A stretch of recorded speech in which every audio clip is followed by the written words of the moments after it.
चलिए स्टार्ट करते हैं। हम लोग को ग्राफिकल सॉल्यूशन पढ़े थे पिछले क्लास में, ठीक है। तो पूरा सारा कंडीशन में हम लोग पढ़ लिए थे। तो एक्सरसाइज हमारा जो है एक्सरसाइज 3.1 चल रहा है एनसीईआरटी, ठीक है। जिसमें पहला क्वेश्चन हम लोगों ने किया था ना। सेकंड क्वेश्चन में 5 pencil and 7 pen together cost 50 रुपए। 5 पेंसिल और 7 पेन का कॉस्ट कितना है? 50 रुपए। Whereas 7 pencil and 5 pen का कॉस्ट है पेन्स टुगेदर कॉस्ट 46 रुपए। Find the cost of 1 pencil and that of 1 pen. फिर हम लोग मान लेंगे 1 का 2 है ना, 1 का 2।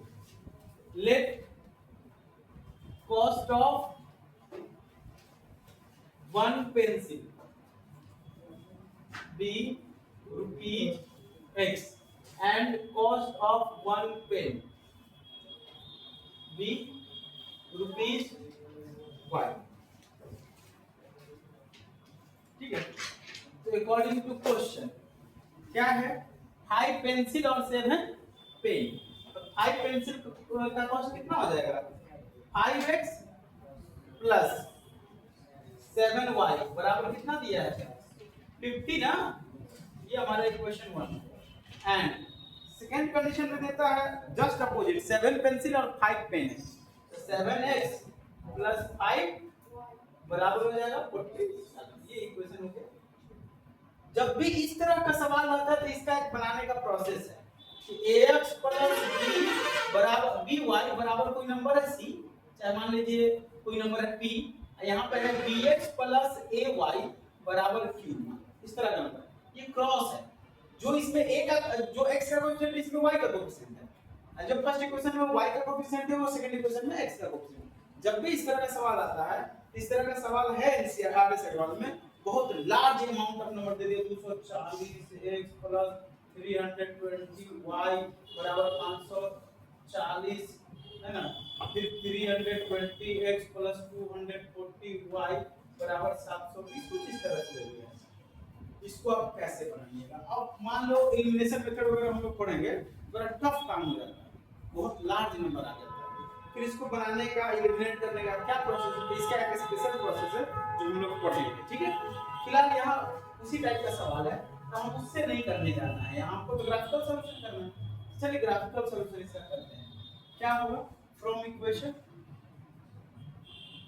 1 b है, निकाल लीजिए 5x प्लस 7y बराबर है 50। हालांकि इसमें इक्वेशन लिखना है ना, ग्राफिकल सॉल्यूशन करना है। तो 7y बराबर क्या हो जाएगा? 50 minus 5x। y is equal to 50 minus 5x by 7। 7 से तो जल्दी नंबर कटता नहीं। हम अगर इसका सॉल्यूशन कैसे ले कि हम लोगों को इंटीग्रल वैल्यू आ जाए हमेशा। x अगर हम 3 ले ले, x अगर 5 दिया 15, 50 से 15 जाएगा तो 35, 5।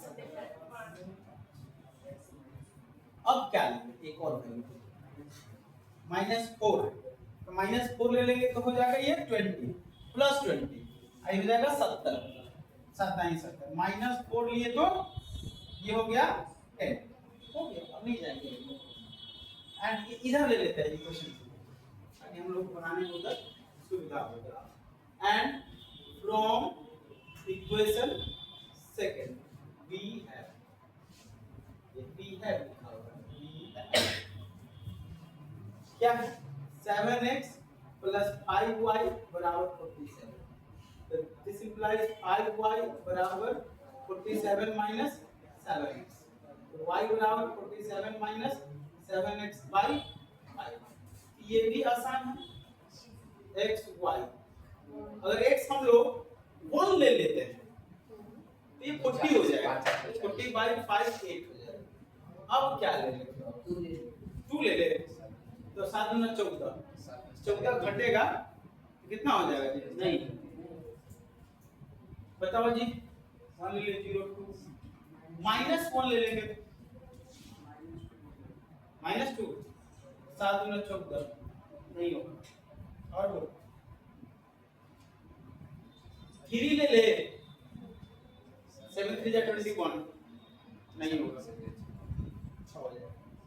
बताओ जीरो लेने से होगा नहीं। बताओ बताओ हाँ 7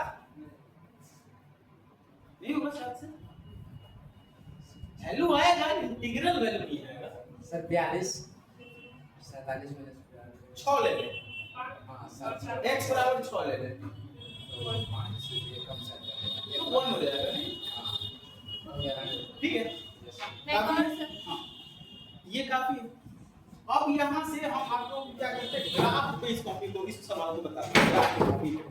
यहाँ तो ग्राफ हम रफ स्केच कर देते हैं ना, लेकिन ये हम ग्राफ की कॉपी पर भी बताते हैं ताकि आप लोग को पूरा क्लियर समझ आए। चलिए यहाँ देखिए, ये हो गया हमारा x x dash capital, y y dash capital, o 0 0 capital, ठीक है।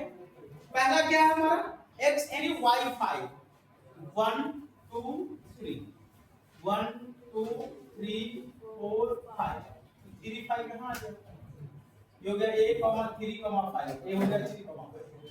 b कितना है दूसरा से -4 और y 10 है, तो क्या 1 2 3 4, ये 5 हो चुका है, 6 7 8 9 10, ये हो गया यहाँ, ये हो गया हमारा b -4,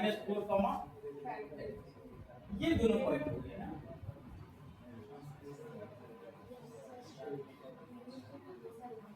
यही हुआ। अच्छा अगर हम तुमसे पूछ ले बताओ इस पॉइंट का कोऑर्डिनेट क्या होगा, तो कैसे निकालो?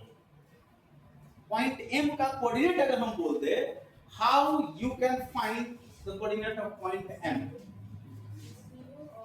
कैसे आप लोग हाउ यू फाइंड? नहीं ये रफ है, अब तुमको लग रहा है कि वहाँ 1 2 3 4 5 6 7 7.5 नहीं, पॉइंट नीचे ऊपर भी हो सकता है, यहाँ समझ लो उसके ऊपर नीचे भी हो सकता है। इसका मतलब इस यह कहाँ है, यह पॉइंट y एक्सिस पे, y एक्सिस पे क्या जीरो होता है, x जीरो होता है, क्योंकि इसलिए यहाँ x जीरो होगा। तो जैसे ही इस इक्वेशन में हम x के जगह पर जीरो रख देंगे तो y निकल जाएगा, x के जगह पर जीरो डाल दो तो y कितना हो गया 50/7, यहाँ कितना है 50/7, 7 7 जा 49, 7.1 समथिंग आएगा, ये 7.1 है समथिंग दिखता है ना बीच में, आने तो ग्राफ पे क्योंकि हम रफ स्केच किए हैं ना, एग्जैक्ट स्केचिंग थोड़ी है ये एक तरीका।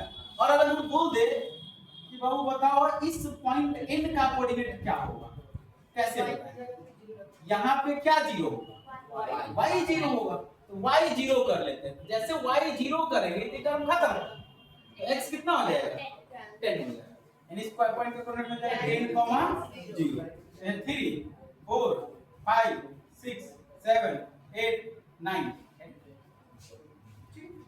चलिए इसी तरह से आप सेकंड डाल देना है, x 1 है y 8 है, ये तो 7 है ये 8 है, यानी हमारा पॉइंट ये m है, क्या करते हैं कैसे लिखेंगे 0,50 से 50 पॉइंट, ये है पॉइंट कितना हमारा m 0,50/7, हमारा 1,8 है ना, 1 8 है ना, ये पॉइंट कितना हो गया मान लेते हैं हमारा c 1,8। अगला क्या है x 6 है y 1 1 2 3 4 5 6, ये हो गया हमारा b 6, चलिए इस पॉइंट को मिला दो। अगर इसकी हम बात करें ये पॉइंट, अगर ये पॉइंट हम लोग इसको सॉल्यूशन x को हम लोग मान लेते हैं s, इसको मान लेते हैं p पॉइंट का कोऑर्डिनेट क्या होगा, कैसे निकालेंगे? तो p पॉइंट हमारा सेकंड इक्वेशन का पॉइंट है, इसमें x कोऑर्डिनेट तो कुछ ना कुछ होगा, y तो पक्का है भाई जीरो होगा, तो y जीरो डाल दीजिए यहाँ, तो x कितना हो जाएगा 47/7, 47/7। इस पॉइंट का कोऑर्डिनेट मान लेते हैं q है, q पॉइंट का कोऑर्डिनेट कितना होगा, तो q में तो x जीरो ही होगा, तो x जीरो होगा तो y कितना हो जाएगा 47/5, 47/5 सॉरी 0,47/5, देखो ना 5 से हो जाएगा 5 9 45 तो 9 से ज्यादा है ना 8 9 9 से ज्यादा है यानी रफ स्केच भी कर रहे हैं तो लाइन सीधी जा रही है मेरी बात समझ ना ये होता है प्रैक्टिस तो जितना प्रैक्टिस करेंगे उतना अनुभव होगा ड्राइवर है जो जितना प्रैक्टिस करता है उसको उतना अनुभव होता है उसको लग जाता है कि यहाँ से निकालना बहुत आदमी को नहीं पता चलता एक बड़ा अच्छा स्किल होता है गाड़ी का अपना एक टेक्नोलॉजी होता है मतलब एक सारा डायमेंशन बना रहता है मिरर में से मिरर का नीचे से जहां तक दिख रहा है तो आगे उतना तक आगे ले जाओ तो बोनट नहीं सटेगा चाइनीज ऐप है उसमें बड़ा अच्छा ड्राइविंग वाला सिखाते हैं एक बार दो बार शॉर्ट्स में आया था उसको क्लिक किया तो लगातार वैसे ही आने लगा ऐसे ही होता है ना जो चीज क्लिक करोगे उसी टाइप का रिलेटेड आने लगता है एक बार क्लिक किए तो बड़ा अच्छा से वो ड्राइविंग स्किल आपको मिरर जो दिया हुआ दोनों साइड से अब बीच में एक मिरर दिए हुआ है और बाकी डोर हैंडल सब दिया हुआ है वो सब के टेक्निक से आपको कोई आगे पीछे जाएगा ना थोड़ा सा और दो कदम आइए 4 कदम और आइए और आ सकते हैं है ना वो आपको नहीं करना पड़ेगा वो टेक्निक जब सीख जाओगे ना तो आप एकदम स्किल हो जाओगे हाँ तो ये सब एक अपना आप वो उसको तो ये चीज कोई पता नहीं होगा ये अपना एक अनुभव तो जितना ज्यादा आप बनाएंगे जितना आप ज्यादा प्रैक्टिस करेंगे तो उतना हाथ सीधा चलेगा समझ रहे ना ये काम करेंगे तुम लोग क्या को ग्राफ ड्रॉ किया है दिक्कत ये है सीधे बोलते कि आता नहीं है आप जितना ज्यादा ग्राफ स्केच करेंगे उतना ज्यादा ग्राफ का एक्सपीरियंस बढ़ेगा ये सॉल्यूशन टेबल आप सही सही निकाल पाएंगे उस अकॉर्डिंग आप लोग ये ग्राफ स्केच कर पाएंगे प्रॉपर ये तो हो गया अब इस पॉइंट का सॉल्यूशन पॉइंट क्या है कैसे निकालेंगे यहां पे हमको दिख रहा है 2 1 2 3 4 5 6 2 6 दिख रहा है तो क्या 2 6 सैटिस्फाई कर रहा है सबको x की जगह पे 2 10 y की जगह पे 6 डालो 6 से 42 और 10 नहीं हो रहा इसका मतलब 2 6 नहीं होगा क्या आएगा यहां पे डालो नहीं आ रहा है क्योंकि ये एग्जैक्ट नहीं है ना हम लोगों का अभी ग्राफ पे सॉल्यूशन करेंगे तो पता चल जाएगा वैसे अलजेब्रिक करेंगे तो पता चल जाएगा दोनों को मल्टीप्लाई कर दीजिए हमें ग्राफ स्केच करके निकाल सकते हैं रफ सॉल्यूशन करो ठीक है चलो इसमें हम लोग एक्चुअल कैलकुलेशन करते हैं आपके ग्राफिकल ग्राफ पे प्रॉपर ड्रॉ करते हैं ग्राफ ठीक है आपके ग्राफ पे स्केल के साथ ठीक